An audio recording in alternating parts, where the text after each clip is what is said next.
This channel does not promote any violent, harmful, or illegal activities. All content provided by this channel is meant for an educational purpose only.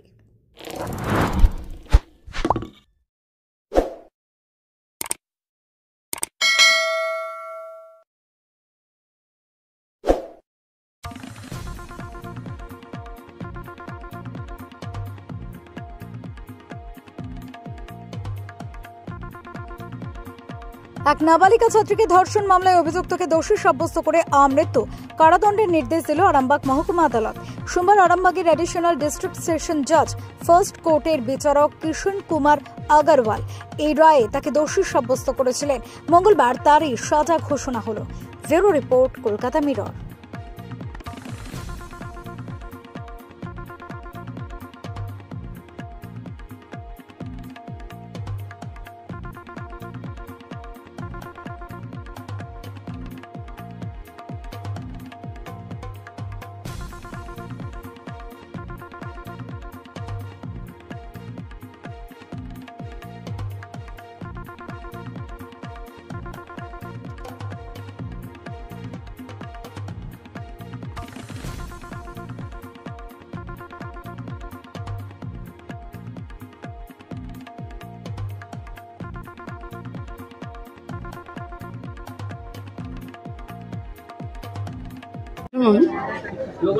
এইটা একটা মকদ্দমা হচ্ছে, একটা নাবালিকা মেয়েকে ধর্ষণ করা হয়েছিল একাধিকবার।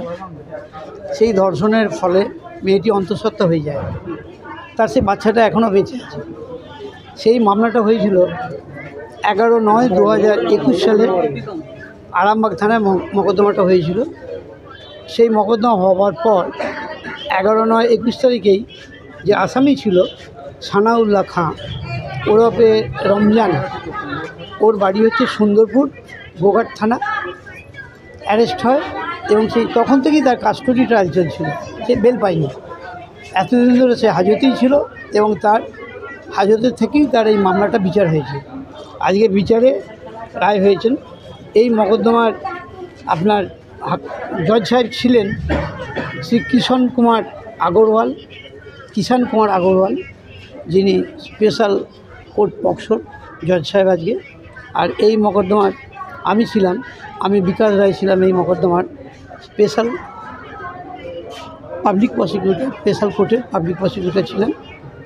এইটার আজকে রায় হয়েছে। এই মামলায় আসামির মকদ্দমা চলাকালীন প্রায় 13 জন সাক্ষী এক্সামিন হয়েছিল। 13 জন সাক্ষী এক্সামিন হয়েছিল। সাক্ষী হওয়ার পর দেখা গেল যে ওর বিরুদ্ধে যে অভিযোগ ছিল সেটা প্রমাণিত হয়েছিল। প্রমাণিত হওয়ার পর উভয় পক্ষের শুনানি হয়েছিল। ডিফেন্সের লয়ার ছিলেন সুভাষচন্দ্র চ্যাটার্জি। উভয় পক্ষের শুনানির পর আজকে রায় ঘোষণা হয়েছেন। এই রায়তে ওই আসামির লাইফ কনভিকশন হয়েছে, সারা জীবন যাবজ্জীবন কারাদণ্ড হয়েছে, 10,000 টাকা জরিমানা হয়েছে। এই 10,000 টাকা জরিমানাটা ভিকটিম, অর্থাৎ যার ওপর যৌন নির্যাতনটা হয়েছিল সে পাবে, এবং আরও ভিকটিম পাবেন আরও 3 লাখ টাকা, যেটা একটা সরকারের কাছ থেকে পাবে, যেটা কোর্ট সরকারকে দিতে বলেছেন। এটা এখন নতুন আইন হয়েছে যে ভিকটিমকে দেওয়ার জন্য সুপ্রিম কোর্ট, হাইকোর্ট, সরকার মিলিয়ে একটা ঠিক করে একটা চার্ট করে দিয়েছেন। সেই চার্ট অনুযায়ী 3 লাখ টাকা সে পাবে। আরজিকর নিয়ে কি বলবেন? আরজিকর নিয়ে এখানে কোনো কমেন্টস নয়। আরজিকরের জায়গায় আছে।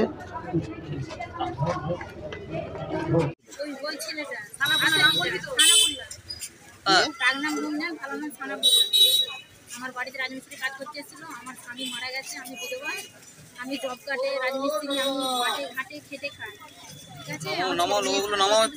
মেয়েকে বলেছিল যে তোমার আপা মরে গেছে, তুমি যদি সত্যি কথা বলো তোমার মাথা মেরে চলে যাবো।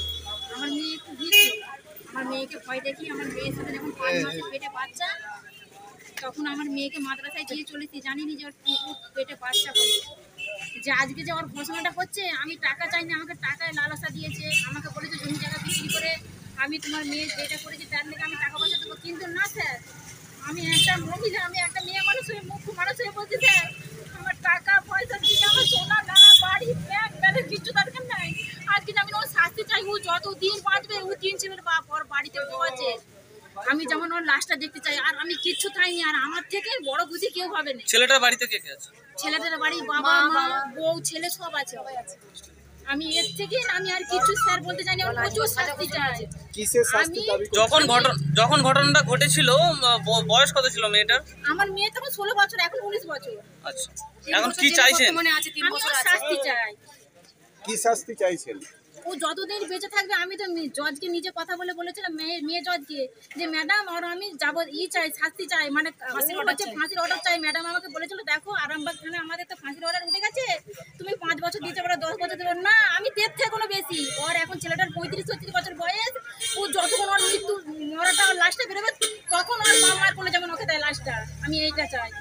আমি মেয়েকে নিয়ে 5 যন্ত্রণা ভোগ করছি, আমি রোজার মাসে ফেতরা দিচ্ছি, আমি জাকাতের টাকা দিচ্ছি, আমার ওই লাদনিটাকে নষ্ট করে দিয়ে বলেছিল, আমার একটা লাদনি 3 বছরের লাদনি হয়েছে ওর জন্য।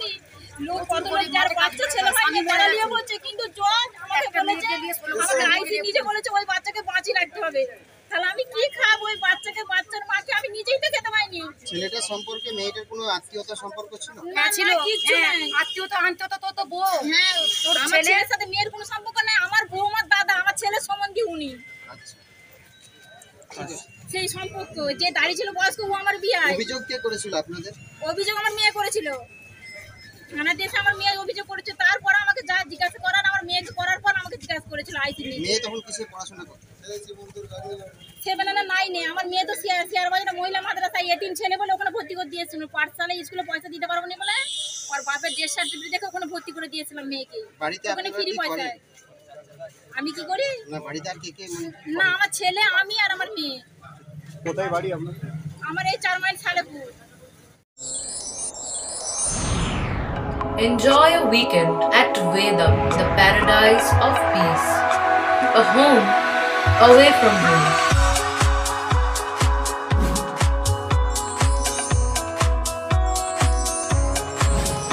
See yourself resonating with the nature. Vedam welcomes you to create your best memories.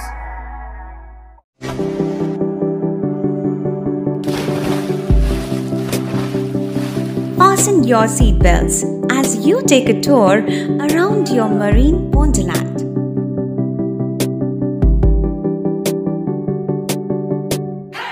Spend a day at Aqua Marina and enjoy an array of water slides that give you butterflies in your tummy.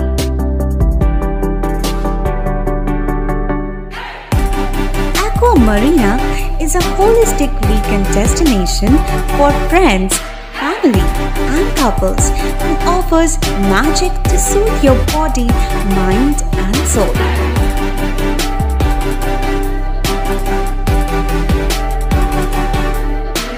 Aqua Marina, your customized magician.